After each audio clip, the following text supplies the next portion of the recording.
Gracias amigos y amigas por estar en la sintonía del espectador a través de Visión TV, señal que integra. Estamos en la compañía del congresista de la República, Américo Gonza Castillo. Se encuentran en semana de representación y, como todos los meses, nosotros nos honramos de su presencia aquí en el set para conversar algunos temas del ámbito político, pero ahora también ya en plena efervescencia electoral, con miras a las elecciones generales 2026. Vamos a hablar de todo un poco hoy con el congresista Américo Gonza. Bienvenido, doctor. Buenas noches. Buenas noches, muchas gracias por la invitación. En principio, ¿cuál es su opinión respecto de la salida de la contienda política de Acción Popular? Sí, un poco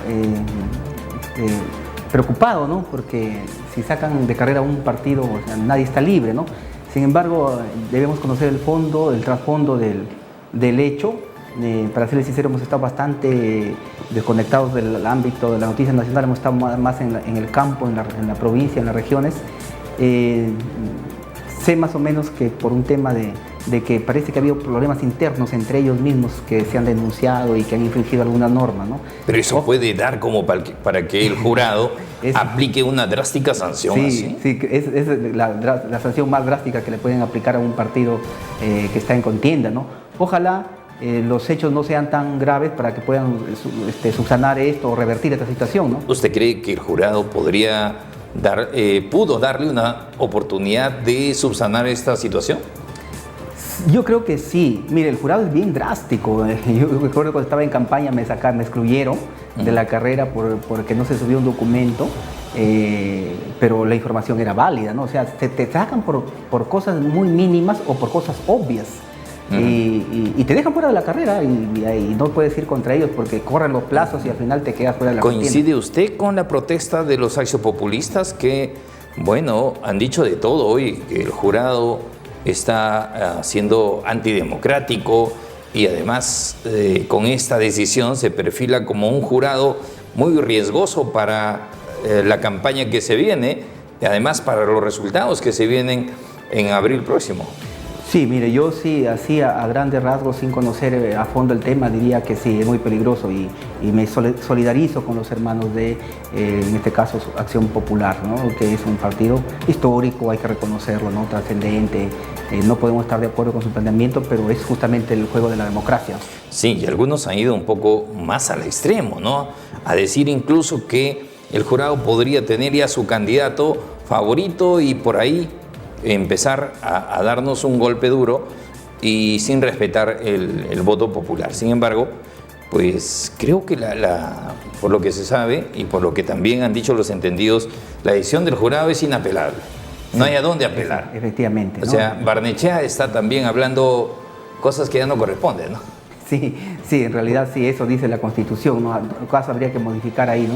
El tema es que si te vas al Poder Judicial se demora la vida, hasta eso ya pasaron las elecciones. Así tiene la razón, pero materialmente es imposible, como dicen los jueces, ¿no? de revertir esta situación, ¿no? Ojalá, Dios quiera que, bueno, que se gane las elecciones en la cancha, no así excluyendo a partidos, ¿no? Exacto. Ahora, ¿cuál es la situación de Perú Libre? Porque ustedes han presentado ya su plancha presidencial. Está Vladimir Cerrón, que lógicamente sigue en calidad de prófugo de la justicia, pero también está su mamá de candidata a vicepresidenta y otro ciudadano. ¿No podrían correr la misma suerte? A Dios gracias, hasta ahora todavía estamos en carrera. El tema de la postulación es un proceso continuo que te pide un requisito, otro requisito después. No tiene solamente un solo momento, tiene varios momentos, ¿no? Ya pasaron las elecciones internas, ahora están en el tema de que estas listas que han ganado se inscriban. Ahora sí, ya una vez inscritos, que termine el 23 si no me equivoco, ya son candidatos oficialmente inscritos, ¿no? Hasta ahorita somos precandidatos, tanto para lista de presidentes y diputados y senadores. Sí, pero con esta postura del jurado y sabiendo que Perú Libre no es santo de su devoción, sí, cualquier cosa puede pasar, ¿no? Sí, cualquier cosa puede pasar, por eso ahí estamos con el equipo de personeros muy cuidadosos de todo lo que nos piden, ¿no? A estar atentos, ¿no? De lo que ellos te puedan observar y subsanar, porque te dan, fíjese, yo siempre cuento la experiencia, ¿no? Que me excluyeron en la vez pasada, cuando estuve de candidato, el 24 de diciembre, me dieron plazo para subsanar 24 y 25. Y cuando nos dimos cuenta ya habían pasado todos los plazos. Y bueno, Dios es grande y por ahí hubo un tema que pudimos revertir y después de 15 días me volvieron a poner a carrera. Yo recuerdo que me fui a buscar un abogado especialista en derecho electoral y me cobraba $15.000 para ver mi tema. O sea, ahorita también hay los que saben de materia electoral, que son muy pocos los abogados, bueno, están haciendo su agosto, ¿no? Y Dios es grande porque por ahí encontré un abogado un poco mayorcito que nadie daba fe de él y me cobró $1.000 para hacerme el escrito. Si no, si me cobraba $1.000, $1 ya no postulaba. Y le salvó. Me salvó. Sí, me salvó. Sí. Ahora, ¿cómo explicarle, congresista Gonza, este tema de que si bien el candidato a presidente, Vladimir Cerrón, es una figura política conocida, preparado y que seguramente muchos candidatos le tienen temor, ¿cómo va a ser su campaña? ¿Cuál es el plan de Perú Libre? Si bien no nos puede dar detalles, pero que Vladimir va a aparecer ya a hacer su campaña públicamente, eso va a ser factible. Y por otro lado, ¿cómo entender la crítica también de otros y cómo explicar la presencia de su madre en la plancha presidencial? ¿Por qué dicen algo? ¿Por qué no fue Gonza mejor el vicepresidente, candidato a vicepresidente, y no la mamá? Como que suena antiético un poco hacia el público. Mire, para serles sincero, muchos no estuvimos de acuerdo con eso. Pero bueno, es parte del debate interno y la democracia interna. Cuando se puso a voto ganó esta elección, pero una vez que pasa esto, nosotros tenemos que asumir esta responsabilidad. Pero ahí hay buenos argumentos también, ¿no? ¿En qué se sostiene? A ver, miren, cuéntanos. ¿Qué pasó con la señora Dina Boluarte? Traicionó el programa por el cual ella fue elegida. Igualito pasó con el presidente Castillo, ¿no? La cosa no es distinta, ¿no? El presidente Castillo renunció a Perú Libre y no solamente su renuncia a un partido, sino renunció a aplicar el programa de Perú Libre por el cual la gente votó. Nosotros decíamos en campaña, ¿qué propone Castillo? Y él decía, el programa de Perú Libre, ahí léanlo. Entonces, con ese temor es que se propuso esta plancha, ¿no? Donde está primero el doctor Vladimir Cerrón, luego el colega Flavio Cruz, que es de la parte sur del Perú, y luego la doctora Berta Rojas, ¿no? Pero hay que indicar que la señora Berta Rojas es fundadora del partido, es más, es la ideóloga, se podría decir. Entonces creo que ahí no hay temor de traición. Sea, tiene actividad política. No, claro. O sea, no es una persona que salga así del momento. No es que la mamá y la pongo ahí, no. La doctora Berta Rojas más bien ha estado en el momento más difícil de cuando, por ejemplo, asesinaron a su esposo, de, por ejemplo, cuando el doctor Vladimir Cerrón se fue a Cuba prácticamente exiliado porque estaba perseguido por el tema del terrorismo que estuvo fuerte en la parte centro donde ellos son. Y ella ha sido una de las fundadoras del partido, inclusive antes que el doctor Vladimir Cerrón, ella ha organizado un tema de su partido, en ese tiempo movimiento regional. Digamos que en el supuesto que venga la arremetida contra Vladimir Cerrón y lo sacan de carrera, quedaría su mamá de candidata. Flavio Cruz, que es su mamá. Para hacer la campaña, claro, pues, ¿no? Presidente, primer vicepresidente Flavio Cruz y segundo vicepresidente la doctora Berta Rojas. Tendrían que asumir ellos. Pues. Claro, tendría que asumir ellos, ¿no? Que asumir. Al igual que Castillo y Dina Boluarte, que asumieron, ¿no? Sí. Por eso, la campaña. justo de fondo. O sea, la desconfianza es lo fuerte aquí. Ese es el tema de fondo, pero... Flavio Cruz no sería la misma peseta, digamos, o haría lo mismo que Pedro Castillo, digamos. No, el colega Flavio Cruz es un hombre de convicciones, ¿no? Él ha estado, igual que este servidor, en los peores momentos de Perú Libre, ¿no? Cuando todos querían irse con la arremetida y hemos creado gente de convicción, ¿no? Y hay otros que no tienen cargo, o que no son visibles, pero que están en las regiones también, lo mismo, que podrían asumir, como creo que vamos a hacer una buena campaña Perú Libre. Claro, y tendría en todo caso el sostén contundente de Berta Rojas, sí, que como usted nos dice es la fundadora del partido y es la que ha llevado adelante seguramente todo este camino hasta el momento de Perú Libre. Bueno, pues así están las cosas. ¿Y usted va sí o sí a la reelección? Al menos en este caso, ¿para diputado o para senador? Mire, el partido nos ha... ¿Ya definieron todavía? Ha sido una decisión un poco difícil de aceptar. Pero el partido nos ha encomendado esta tarea nueva, ¿no? De representar para el Senado por la región Cajamarca, ¿no? Hay que tener en cuenta que ahora para senadores hay dos formas, ¿no? Claro. Una que es por región, donde se elige a un senador por cada región, y hay otra forma que es la circunscripción nacional. Donde se elige también a senadores de ámbito nacional. Entonces, ¿usted va por Perú Libre al Senado Regional. Al Senado Regional de Cajamarca. Perfecto. Cajamarca. Por Perú Libre. Es un solo candidato. Un solo candidato. Mire, fue una decisión difícil, pero lo he hecho con mucho amor por la región porque hubo la posibilidad de ir en la lista de nacionales. Pero yo siempre, si se trata de servir al país, lo hago, lo quiero hacer de la región Cajamarca, que me ha visto nacer. No va a desligarse de su región. Además, usted es dirigente del partido en la región. En la región, ¿no? sí. También se convertiría usted en un fujimorista, o bueno, al estilo fujimorista si se va por Lima, ¿no? No. Porque a veces ocurre, los fujimoristas hacen eso, ¿no? No. Ya no tienen imagen en su región y se van a Lima, ¿no? Mire, muchos decían, ¿no? Que no veían bien en sus regiones, ¿no? Yo dije, bueno, hemos hecho un buen trabajo y que la población finalmente, estoy seguro que nos va a seguir apoyando, Dios mediante, para estar nuevamente representándolos. Y si no es así, igual, desde el lugar que esté, seguiré apoyando al país, ¿no? Porque cada ciudadano de su lugar apoya el desarrollo de la patria. Exacto, es importante. Además, la gente sabe, y usted durante todos estos años de congresista ha visitado pues los rincones más lejanos. ¿Cuál es el más lejano donde tal vez le trae más recuerdos de haber tal vez caminado, de ir en caballo a nivel de la región Cajamarca? Sí, cada provincia tiene su lugar lejano, ¿no?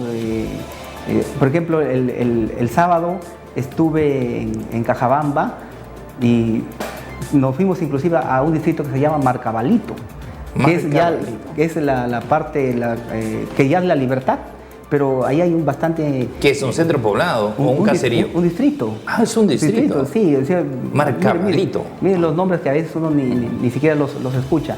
Y donde tienen pues bastante afluencia de gente cajamarquina, donde está el comercio, hay una carretera que está paralizada, hemos ido ahí hemos creado un instituto, fíjese, siendo La Libertad, nos están invitando inclusive a Patás, donde hemos creado una universidad nacional en Patás.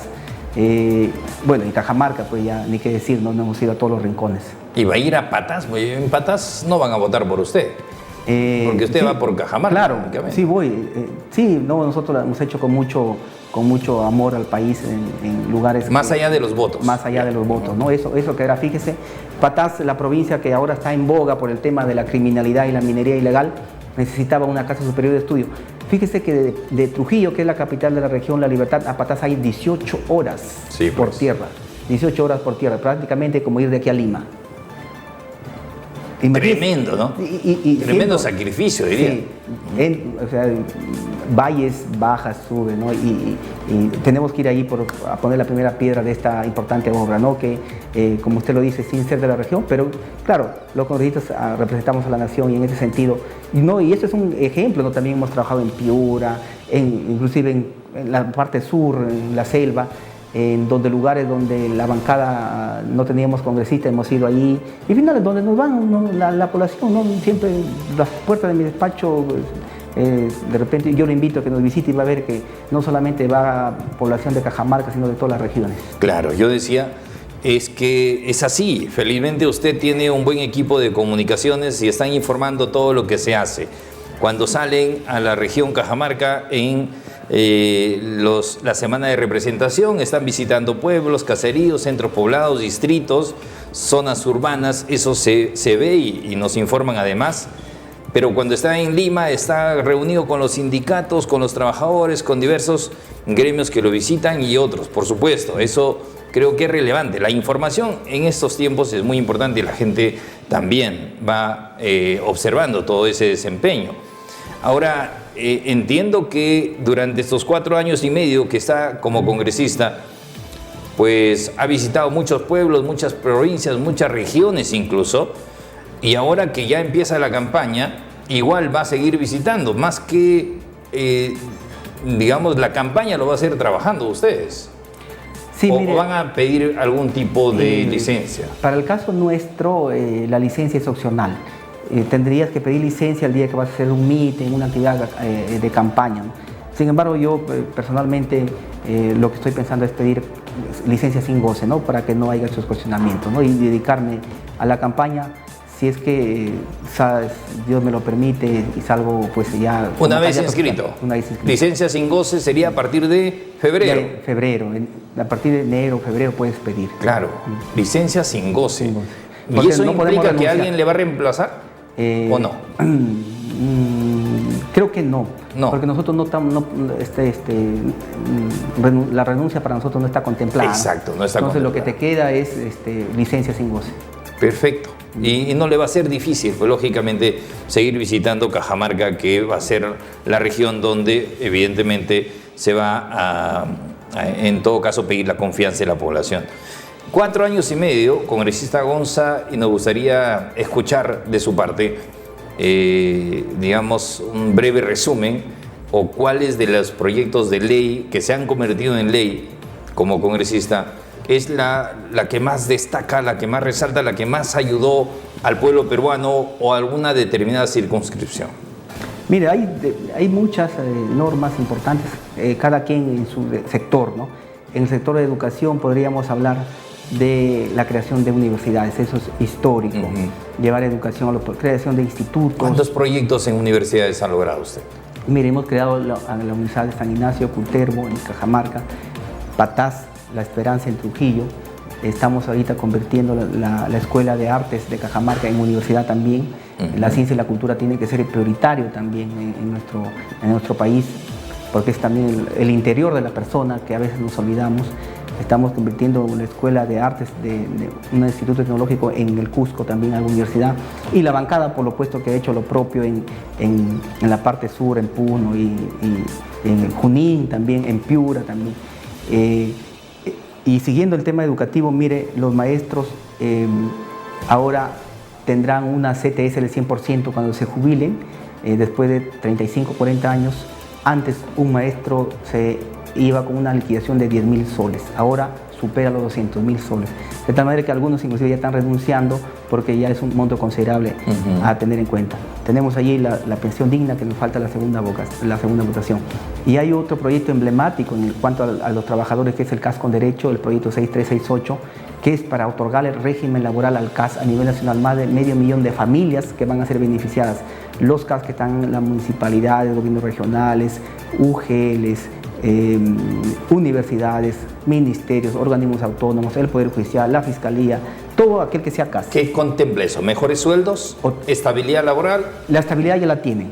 Ya la tienen. Ya la tienen. Lo que falta es CTS a 100%, gratificaciones igual a un sueldo, línea de carrera y su régimen laboral, que el CAS sea régimen laboral. Y ahí estamos hablando de millones de beneficiados. Efectivamente, millones de beneficiados. Ahora, porque entre salud, educación y otros sectores. Todos los sectores. Y la homologación del CAS. Eso está convertido en ley. Nos falta la segunda votación. Falta una segunda votación. Tuvimos muchas trabas por parte del sector de la derecha en el Congreso y del Ministerio de Economía, que se opuso, pero creo que yo estoy seguro que retomando la legislatura en febrero lo vamos a conseguir. Perfecto. Y eso es en el sector educación. El sector salud igualito. Mire, justamente ha ingresado usted bastante fuerte con derechos laborales. Derechos laborales, sí. El Partido Perú Libre tiene como principio ser laboralista. En el Congreso nos llama la bancada de los trabajadores, porque eso ha sido un fuerte para nosotros. En el sector salud hemos ido nombrando a los CAS, COVID, CAS administrativo, cambio de grupo ocupacional, habían otros grupos excluidos.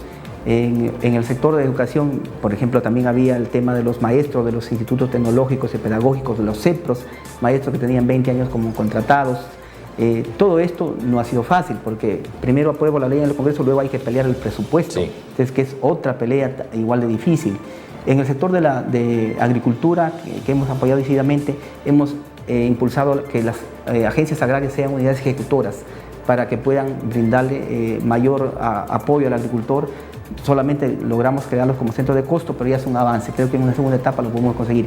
Y en la seguridad ciudadana también hemos apoyado decididamente, ¿no? Yo me he enfrentado a poderes como las ONGs que lucran con la migración descontrolada. Yo he propuesto que las fronteras se declaren en emergencia, que las Fuerzas Armadas ayuden a cuidar las fronteras a la policía. El presidente Gerí, haciendo eco de eso, ha declarado un estado de emergencia en las fronteras. Ojalá que las Fuerzas Armadas cumplan ese rol también para ayudar a la Policía Nacional. Y mire, todos estos... Estamos acá en leyes que nos tomaría cuántas horas conversar. Claro, sí, yo entiendo que muchas, pero al menos en un resumen, doctor Gonza, 4 años y medio, ¿cuántos proyectos de iniciativas de ley ha presentado y de estas, cuántas se han convertido en ley con su gestión? Un promedio de 300 proyectos. 300 proyectos. 300 proyectos, de los cuales tenemos casi 60, 65 leyes. Aprobadas. Sí, aprobadas. Sin contar las que me ha observado el Ejecutivo, que todavía estamos ahí impulsando, ¿no? Y otras leyes en camino, supongo. Otras que están en camino. En camino. Como esa de los CAS. Como esa de los CAS. Perfecto. El Banco Bueno, esa Agrario. es una producción importante, ¿no? Sí. Y que requiere de bastante asesoramiento también. Sí, claro. Cada proyecto es en realidad un estudio que se hace, ¿no? Porque hay que sustentarlo, hay que defenderlo cuando se viene el debate en las comisiones. Es como cuando quieres hacer una obra, ¿no? Buscar Sí. hasta estrategias. Sí, ¿no? sí, efectivamente. Buscar los votos, por ejemplo,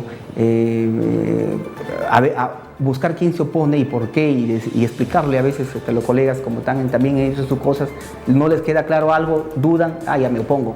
Entonces, es el trabajo un poco más difícil, el que no se ve, ¿no? El trabajo interno, el trabajo administrativo, claro, lo que uno ve en el pleno, el debate, ya llega pues el proyecto ya masticadito, pero el trabajo en las comisiones, inclusive antes de que se ponga debate, en las comisiones mismos, cuando hay gente que se opone.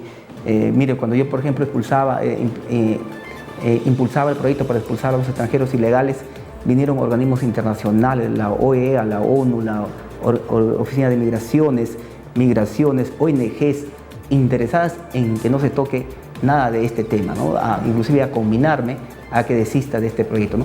Nos hemos enfrentado a las AFPs, al sistema financiero. Entonces, yo recuerdo que para el tema de las AFPs mandaban estratégicamente a señoritas guapas a combinarme que no impulse el proyecto. No les funcionó, mandaron una persona mayor a que me convenza de que no siga insistiendo, y así para lograr comprar la conciencia.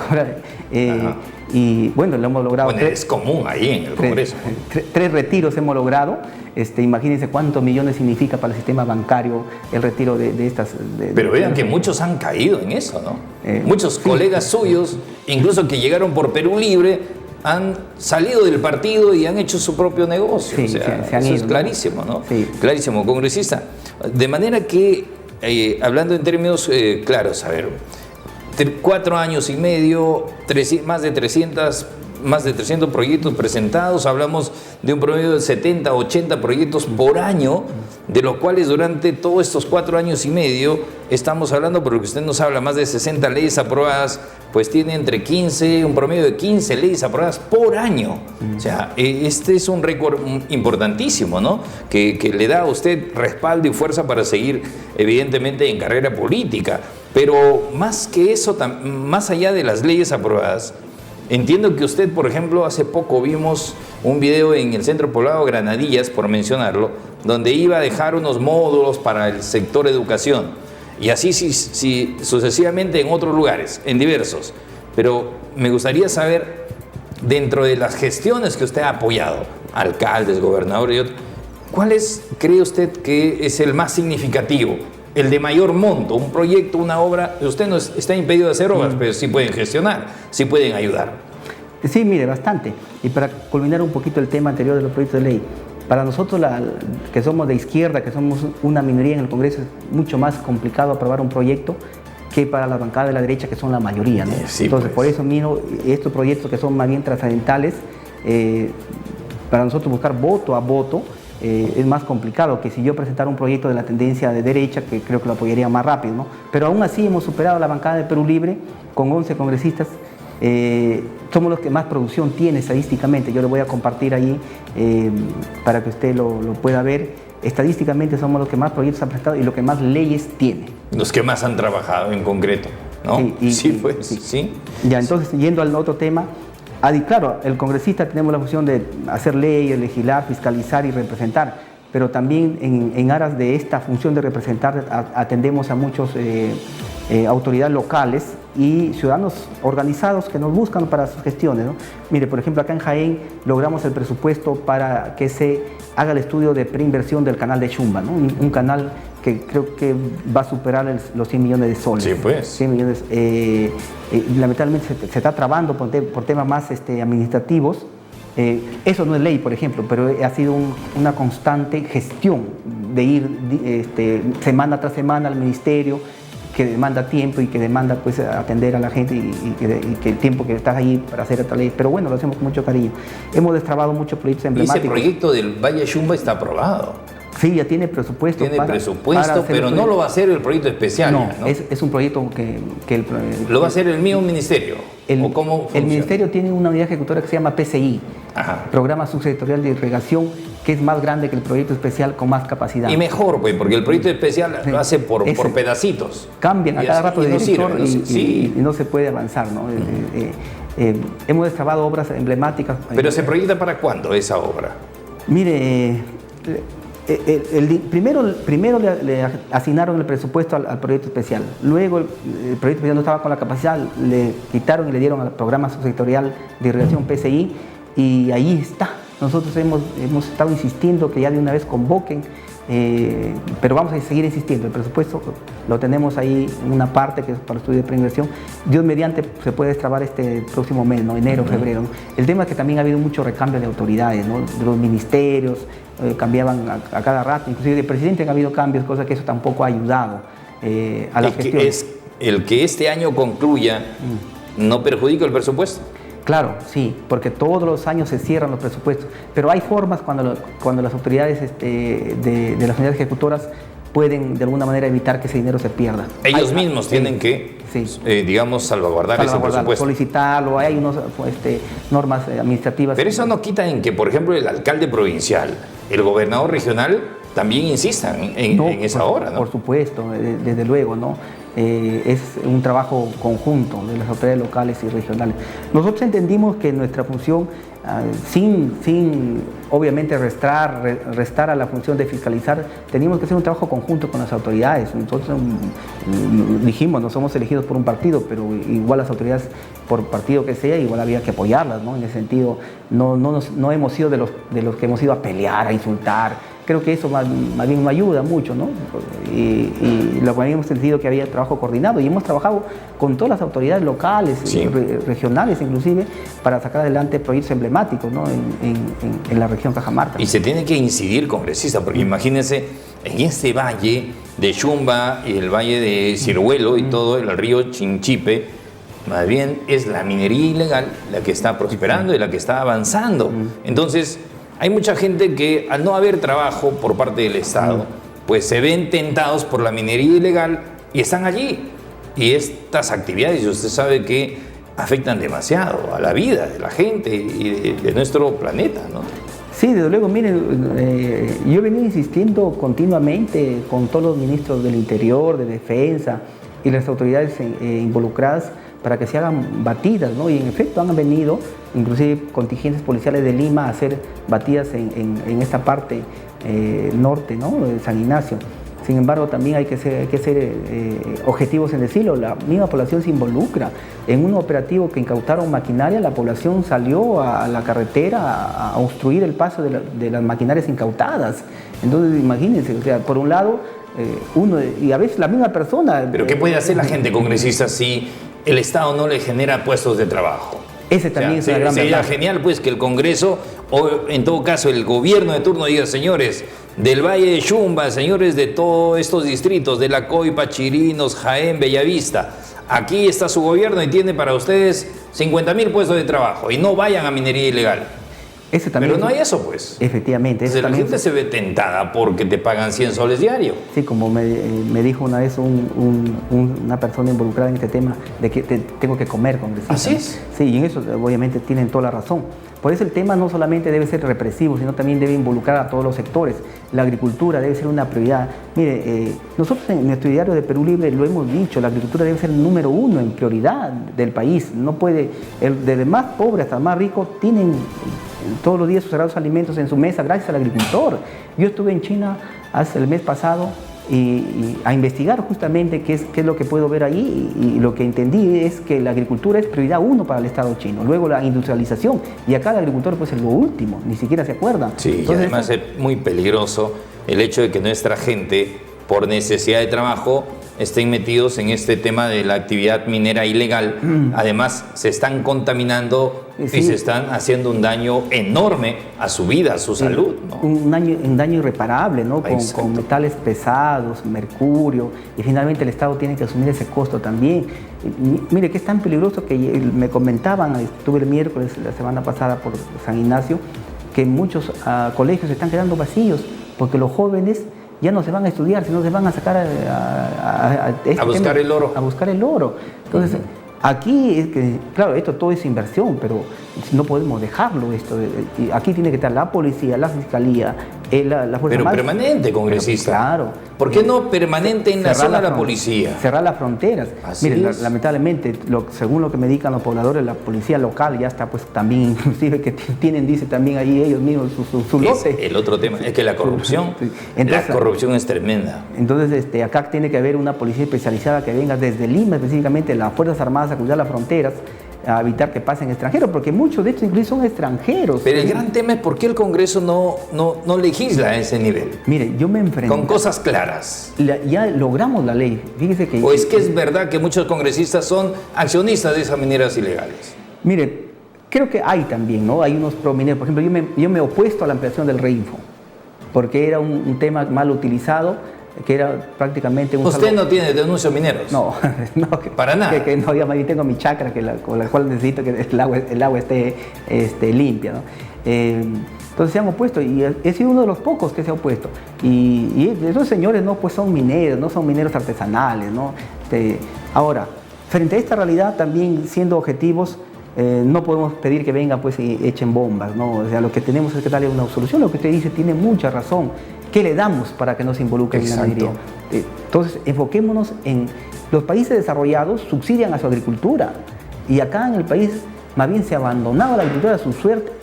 Ha subido la urea una bolsa costaba menos de 100 soles y en un poco tiempo superó los 300 soles. O sea, prácticamente el agricultor ya no siembra porque pierde. Sí, y además mucha gente ya no quiere trabajar en agricultura porque hay minería ilegal, allá te pagan 100 soles, el agricultor te paga 40, 50, ¿no? Sí.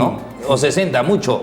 Y entonces la gente va a donde hay mayor oferta, ¿no? Mire, entonces es una situación bien compleja, pero además muy peligrosa, tanto para los que van a trabajar allí y también para toda la población.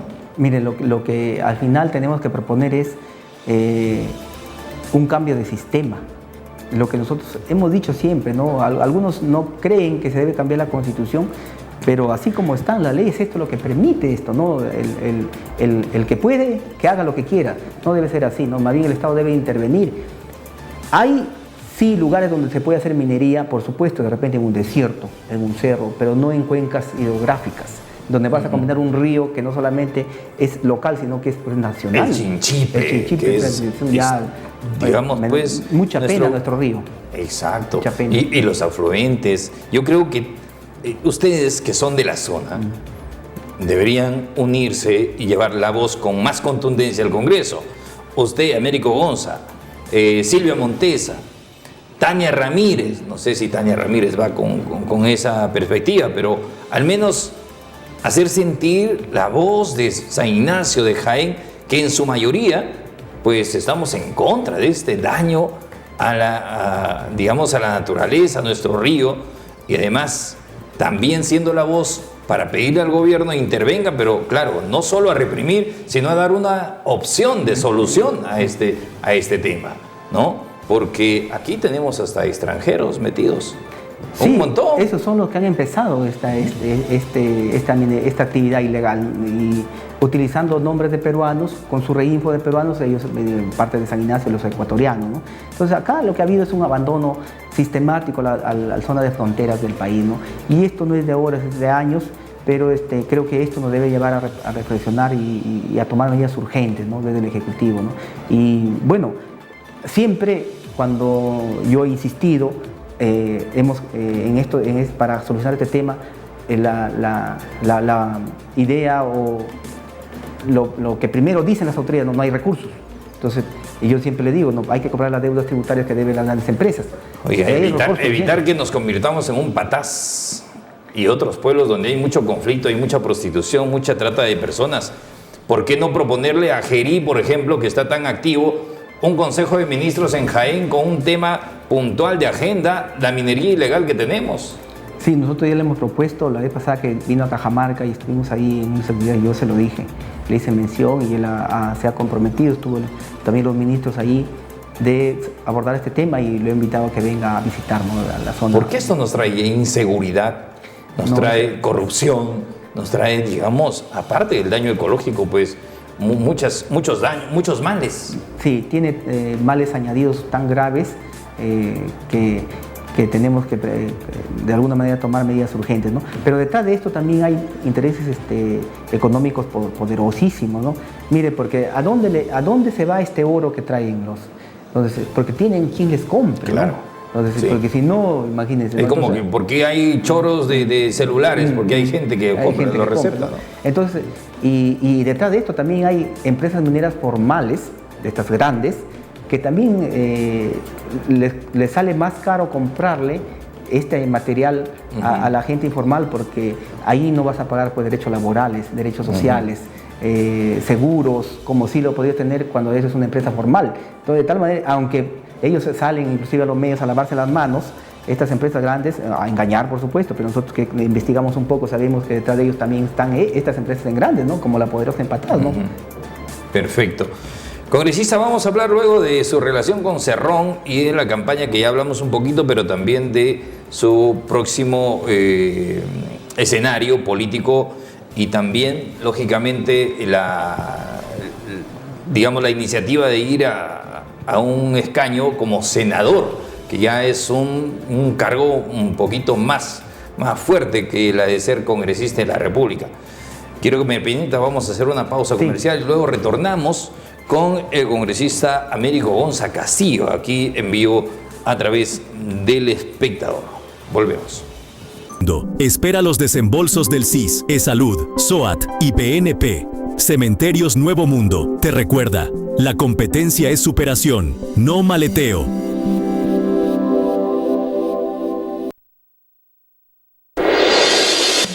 Estás viendo El Espectador TV, edición central.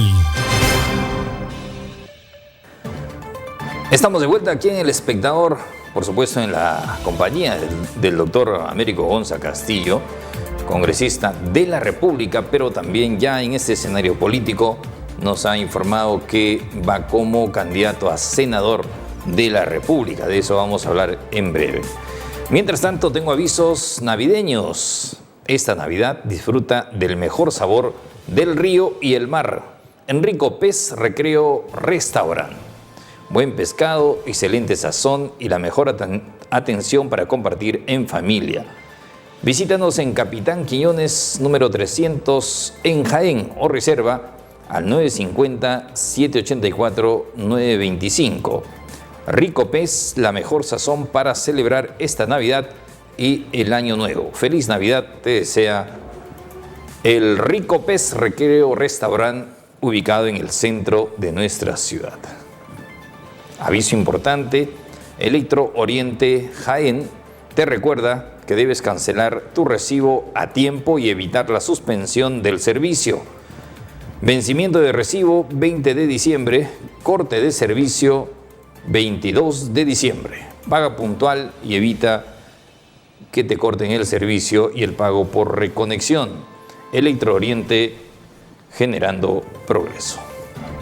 Desde un inicio, ¿quién arremetió contra Vladimir Cerrón? Porque obviamente en el Perú era una figura política y digamos la que se enfrentaba a cualquier otro político de derecha o de izquierda, y pues tenía un sustento claro de visión de país y de lo que se quiere para la patria. Pero de pronto lo han ido ocultando y lo han ido presentando como el malo de la película. Como el demonio. Como el demonio, claro. ¿no? Como el cuco. Por eso la estrategia de los poderosos era apartar a Pedro Castillo de Cerrón. Porque Castillo sin Cerrón pues estaba suelto, entonces, para atraparlo. ¿Y cómo que ocurrió eso? Y como que lo hicieron. Se lo llevaron. Y como que ocurrió y como le hicieron creer al mismo presidente Castillo que así era, ¿no? Porque en una ocasión cuando yo conversaba con el presidente Castillo le decía, presidente, usted tiene que darle la oportunidad a la gente de Perú Libre, que son los que le van a ayudar a implementar el programa de gobierno. Y él me decía, esos corruptos, me decía así, ¿no? Yo le digo, pero eso es la persecución. te van a hacer lo mismo, y como que ocurrió también. Entonces, pero le hablaban al oído voces de sirena que los escuchó más esta gente que a nosotros, ¿no? Entonces, mire, cuando el doctor Vladimir Cerrón fue presidente regional, él construyó un hospital neoplásica donde inclusive gente de Lima que tiene cáncer se va a hacer tratar a Huancayo. Él implementó un médico por familia, él implementó un psicólogo por colegio y un odontólogo por colegio.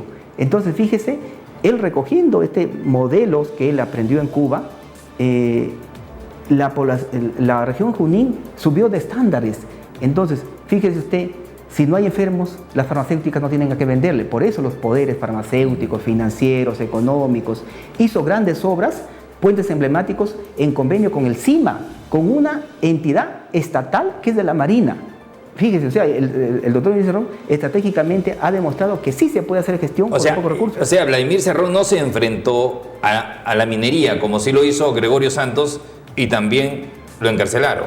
Él se enfrentó a otros poderes económicos. Por poderes económicos, ¿no? Los poderes económicos tienen bastantes ramas, ¿no? Sí. La minería, tienes el farmacéutico, tienes los que te... Pero estos operan con la política, pues. Claro, operan con la política. Y con el Poder Judicial, con el Ministerio Público. Los poderes financieros, por ejemplo, mire, el caso de Trujillo, el más actual, ¿no? Donde se cae el techo de un supermercado y el dueño es el señor dueño de Interbank, y no está ni siquiera como testigo.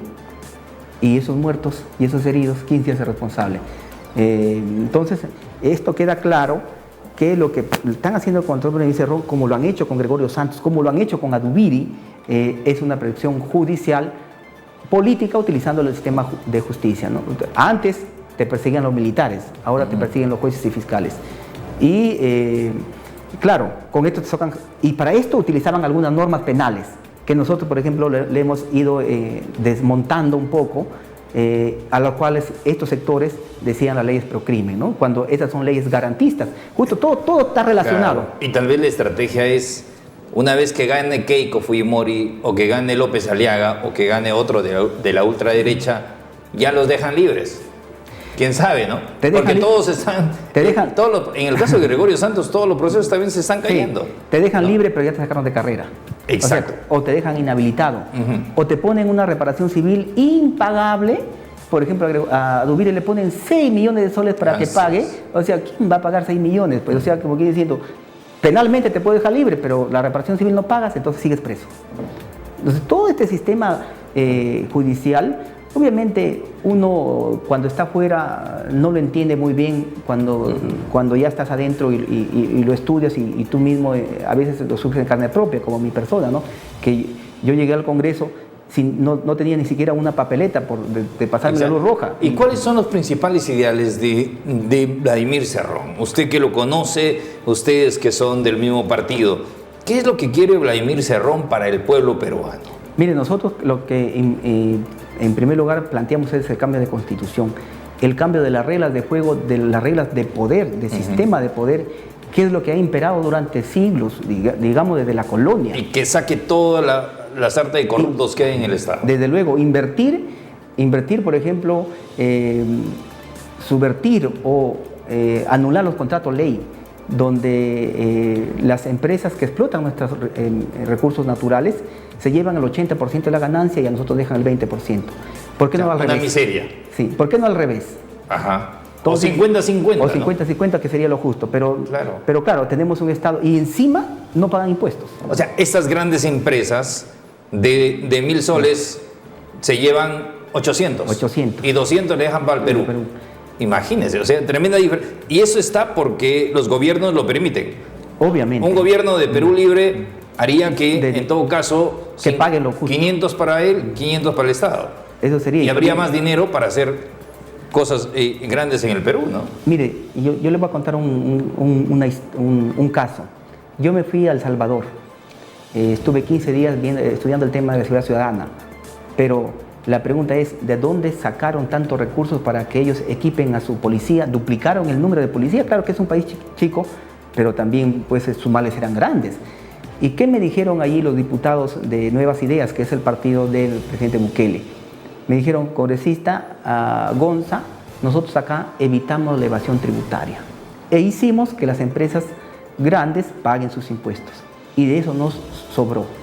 Fíjense, acá si solamente hiciéramos que las empresas grandes, que por ejemplo como Bacus, que nos vende la cerveza todo el mundo, que vende cerveza todos los días y gana no, inmensa no cantidad. tiene que pagar, Ay, ¿no? sí, eso sí. O sea, ¿Cuánto de Bacus, sabe usted? 5.000 millones. 5.000 millones. Telefónica 7.000 millones, y Telefónica ya cambió de razón social. Imagínate. O sea, perro muerto. Y así todas las grandes empresas, o sea, el Estado no le cobra a las grandes empresas. No le cobra. ¿Cuántos millones tiene por cobrar?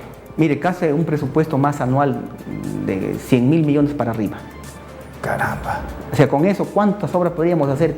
Con eso, ¿Y no le cobra porque no se puede cobrar o porque simplemente porque se arrodillan a los intereses? van ahí de la mano? O sea, efectivamente, ¿no?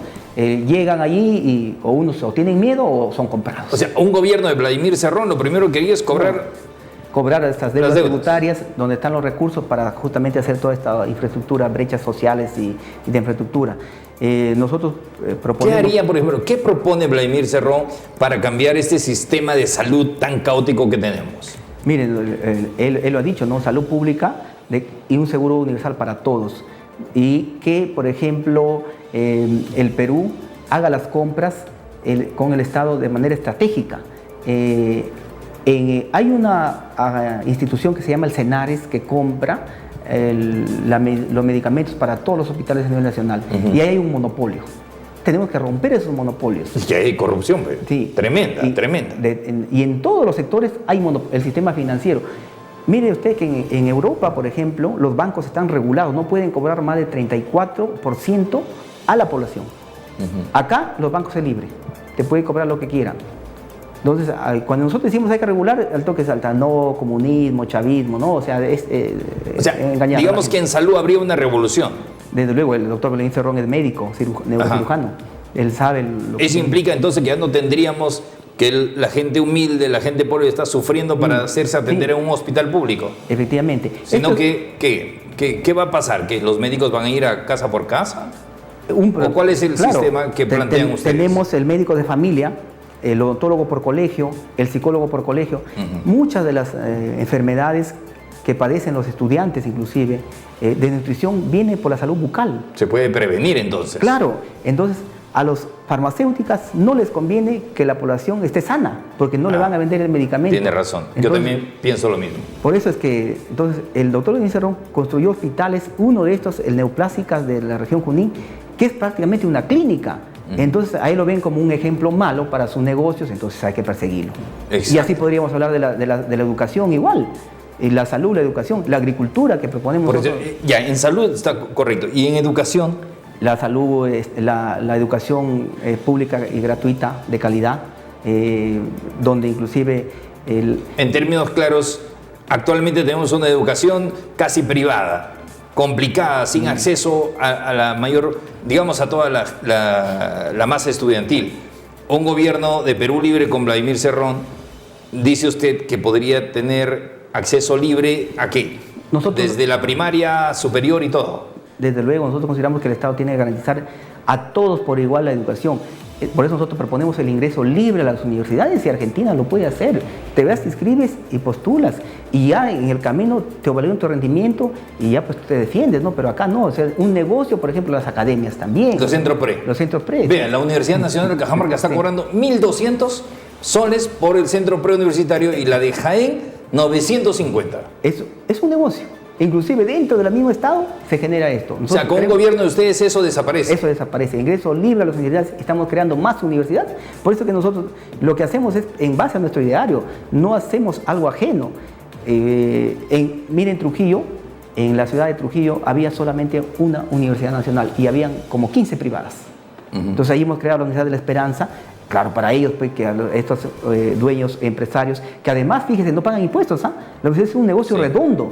El Estado les excluye, calcula impuestos con la idea de que pues, las pensiones sean pues, asequibles. No, y además con su autonomía hacen tontería y media. Efectivamente, con la llamada autonomía, ¿no? Sí. Por eso que decimos que el Estado tiene que regular esto para que el grande no abuse del pequeño, pues entonces ya eso en todos los sectores, como hablamos de salud y educación. Pero estos son cambios radicales, que les puede venir pues golpes de todo lado. Justamente por eso nos han atacado, por eso nos han perseguido. Y aquí parece que están aplicando la estrategia pues, de matas al general y destruyes al ejército, ¿no?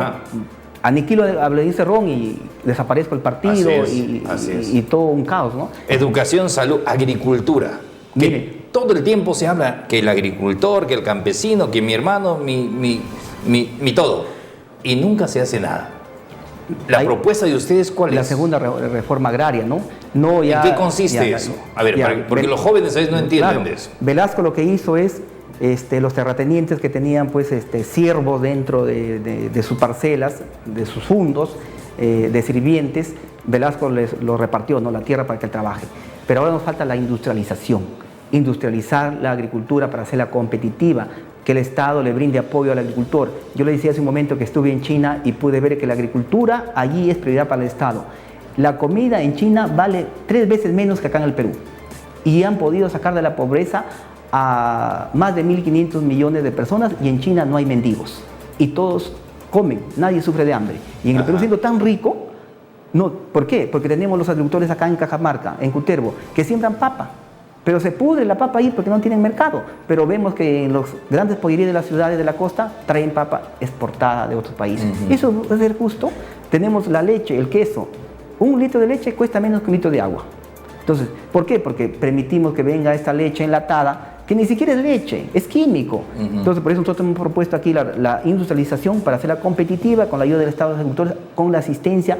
Cada agricultor tiene que tener asistencia. Y luego, los programas de alimentación que brinda el Estado. Mire usted cómo hemos visto los problemas que ha generado estos enlatados, ¿no? Que inclusive ha causado muerte.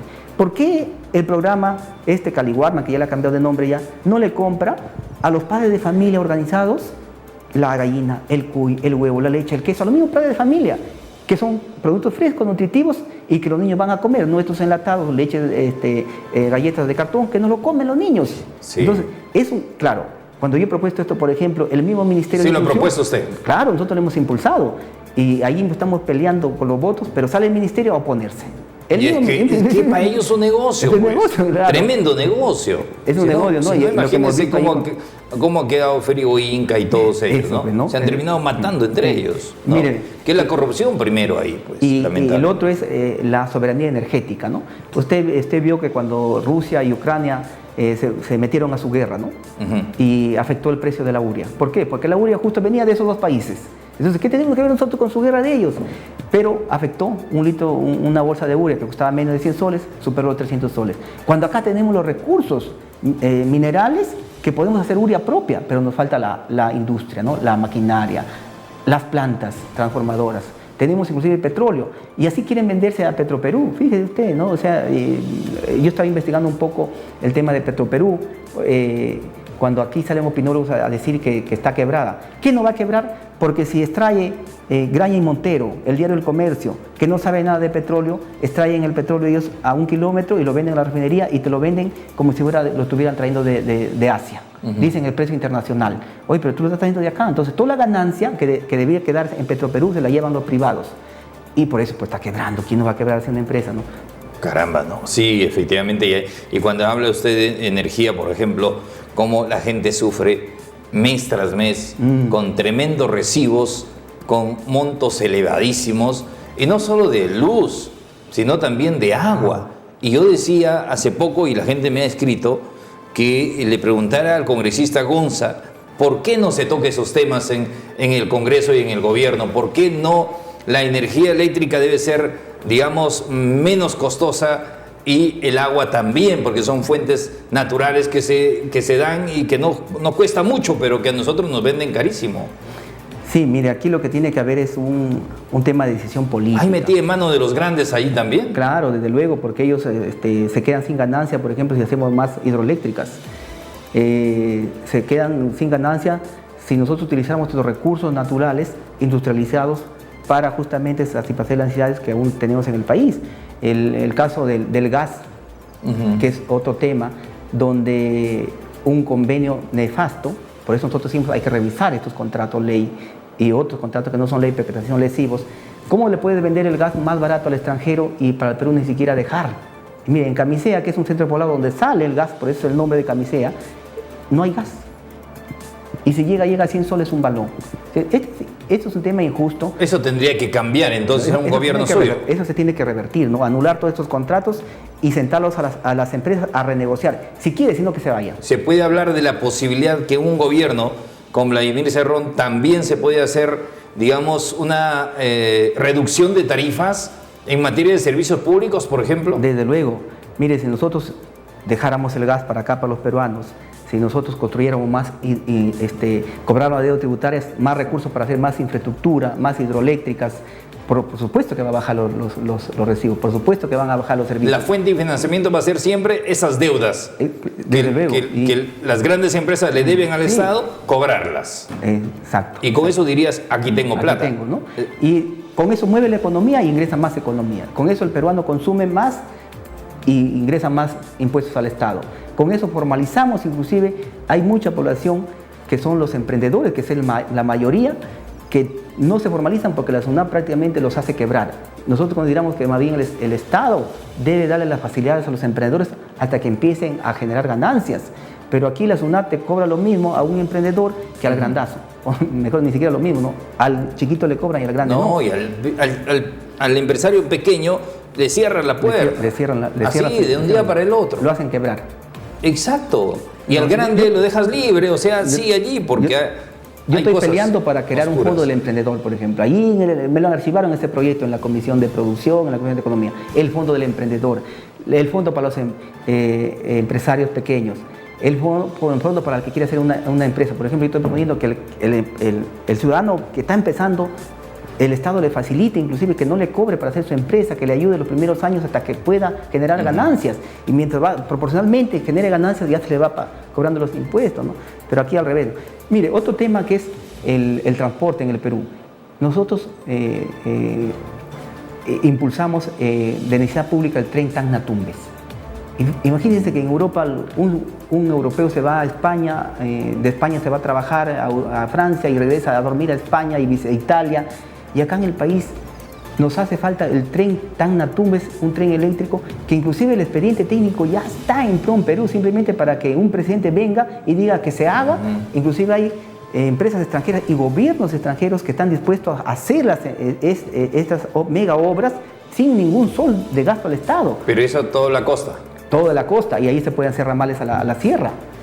Fácilmente. Entonces, imagínense irse de una ciudad a otra a trabajar, ¿no? Un tren bala. Sí, pues. Es más económico. Obvio. Sí, efectivamente. Doctor Gonza, nos ha ganado el tiempo. Creo que hay muchos temas para seguir hablando, pero entiendo que estas